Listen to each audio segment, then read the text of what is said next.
abantu benshi bazi neza yuko ibintu byose babikora bakizera bagatekereza ko mu busaza bwabo famiye yabo ari izabafasha. Najya ngutangarize neza yuko uzatungurwa muri iyo myaka ugasanga famiye yawe nigufashije. Birashoboka yuko wagira umugisha ukaba ufite famiye yifite umutima gifite urukundo ikagushyigikira ikanagufasha, ariko kwirinda biruta kwivuza. Zirikana ibi bintu ko ari bitandatu nibyo byonyine bizatuma ubaho ubuzima bukuryoheye muri ya myaka 60. Ni imyaka umuntu ageramo rwose imbaraga z'umubiri zigatangira zicika intege. Ni ya myaka umuntu ageramo ibintu byose bibi yakoze mu myaka y'ubusore bwe, ibintu bibi yariye bikamugaruka mu myaka 60. Niyo mpamvu rero kwirinda biruta kwivuza. Narababwiye ngo umuntu wa mbere ugomba kugufasha ntabwo ari famiye yawe, si inshuti zawe, so umuryango wawe wa hafi, si abana bawe, ahubwo ni wowe uyu munsi. Nshuti mukundwa wowe nkurikiye, niba ufite imyaka 60 cyangwa urimo kwegereza imyaka 60, uri hejuru ya 60 se gatoya, iki cyigisho ni icyanyu kirabareba. Rero ni ngombwa yuko ubiha agaciro. Ikintu cya mbere kiza kwisonga nukuba wariyubatse, by'umwihariko bw'abafite imyaka 18 kugeza kuri 59. Ni mwebwe murimo kubwirwa nyine.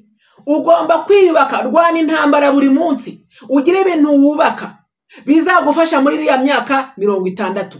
Ni imitungo ugomba kugura, ni amashyamba, ni amazu, ibintu mbese bya bintu uzakenera uzakura amafaranga mu gihe uzaba udafite imbaraga zo gukora. Abantu benshi baravuga ngo leta izabaha pension, uko isi igenda irushaho gukanda ikagenda ikanda abantu.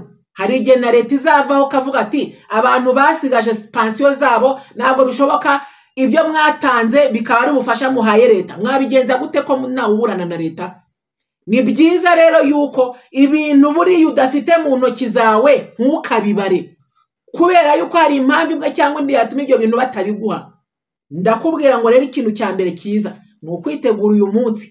Itegura uyu munsi, bikitwa uyu munsi ukore imishinga, ukore ibintu byose byatuma ugira ubwenge, ugira ubumenyi bwo kubona amafaranga yo kubaka ibintu byo mu buzima burambye, ibintu bizajya bikwinjiriza amafaranga wowe utabasha no kuba wanakora. Nibyo bintu ukeneye kubaka uyu munsi. Ntabwo ukeneye kwinezeza ngo ushayishe.